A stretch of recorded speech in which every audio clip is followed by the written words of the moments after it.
সিঙ্গাপুরের বিপক্ষে বাংলাদেশের স্টার্টিং লাইনআপে একটা পরিবর্তন তো আসছে নিশ্চিতভাবেই। সমিত সোম তিনি ঢুকে যাবেন একাদশে। এখন সেই ক্ষেত্রে সমিত সোম কার জায়গাতে স্টার্টিং লাইনআপে ঢুকবেন?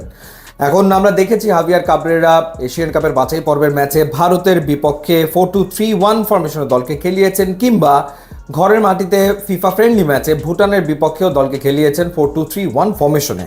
এখন সেই জায়গাটাতে ডেফিনেটলি সমিত সোম অ্যাটাকিং মিডফিল্ডার হিসেবে খেলবেন। তো সেই জায়গাটাতে ভুটানের বিপক্ষে যে তিনজন অ্যাটাকিং মিডফিল্ডার খেলেছেন তার একজন হচ্ছেন জামাল ভুঁইয়া, এবং রাইট সাইডে খেলেছেন কাজেম, লেফট সাইডে খেলেছেন ফাহমিদুল। সেই ক্ষেত্রে কি ফাহমিদুল, জামাল ভুঁইয়া কিংবা কাজেম যে কোনো একজনের পরিবর্তে সমিত সোম প্লেইং 11-এ ঢুকে যাবেন? সেটা হতে পারে, সেটাও সম্ভাবনা রয়েছে। ফাহমিদুলের যে পারফরমেন্স আমরা দেখেছি ভুটানের বিপক্ষে, সেই ক্ষেত্রে আমার মনে হয় যে কাবরেরা থেকে শুরু করে বাংলাদেশের টিম ম্যানেজমেন্ট তারা আশ্বস্ত যে সিঙ্গাপুরের বিপক্ষে শুরু থেকে আসলে খেলানো উচিত ফাহমিদুলকে। কাজেমের পারফরমেন্সও ডেফিনেটলি ভালো ছিল, তিনিও ভালো পারফর্ম করেছেন, রাইটে দারুণ খেলেছেন, কোনো সন্দেহের ব্যাপারে নাই। এবং নতুন যে রোলটা দেওয়া হয়েছিল জামাল ভুঁইয়াকে, সেই রোলে তিনি কিন্তু একেবারে মন্দ করেননি। তার সাথে হামজার কিন্তু ফার্স্ট হাফে যথেষ্ট ভালো বোঝাপড়া ছিল, এবং বাংলাদেশ বেশ কিছু অ্যাটাক বিল্ড আপ করেছে এই ডুয়োর মাধ্যমে, হামজা এবং জামাল ভুঁইয়ার মাধ্যমে।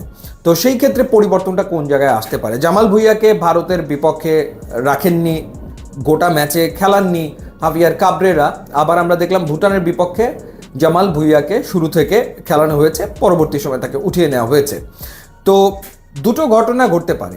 একটা ঘটনা যেটা হতে পারে সেটা হচ্ছে যে সমিত সোম তিনি অ্যাটাকিং মিডফিল্ডার হিসেবে খেলবেন, সেই ক্ষেত্রে ফাহমিদুলের রোলটা পাল্টে যাবে।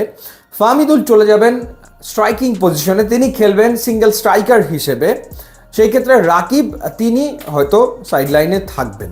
একটা ঘটনা এরকম হতে পারে, অর্থাৎ সেই জায়গাটাতে ডিফেন্সিভ মিডে সোহেল রানার পাশে হামজা চৌধুরী, তার ঠিক উপরে থাকবেন সেই ক্ষেত্রে জামাল ভুঁইয়া, কাজেম এবং সমিত সোম, এবং ঠিক তার উপরে খেলবেন ফাহমিদুল। সেটা হতে পারে। আর না হলে যেটা হতে পারে সেটা হচ্ছে যে জামাল ভুঁইয়া এবং কাজেম সেই দুজনের ভেতর থেকে যে কোনো একজন বাইরে থাকবেন, এবং সেই জায়গাটাতে ঢুকে যাবেন সমিত সোম। এবং এরপরে যদি সাব করতে হয়, সেই সাব তো যে কোনো সময় হাভিয়ার কাবরেরা আসলে করতে পারেন। তো এরকম হবার সম্ভাবনা আসলে রয়েছে, সেই আলোচনা রয়েছে। ফাহমিদুলকে নতুন রোলে সিঙ্গাপুরের বিপক্ষে আমরা দেখতে পারি, সেই চান্সও রয়েছে।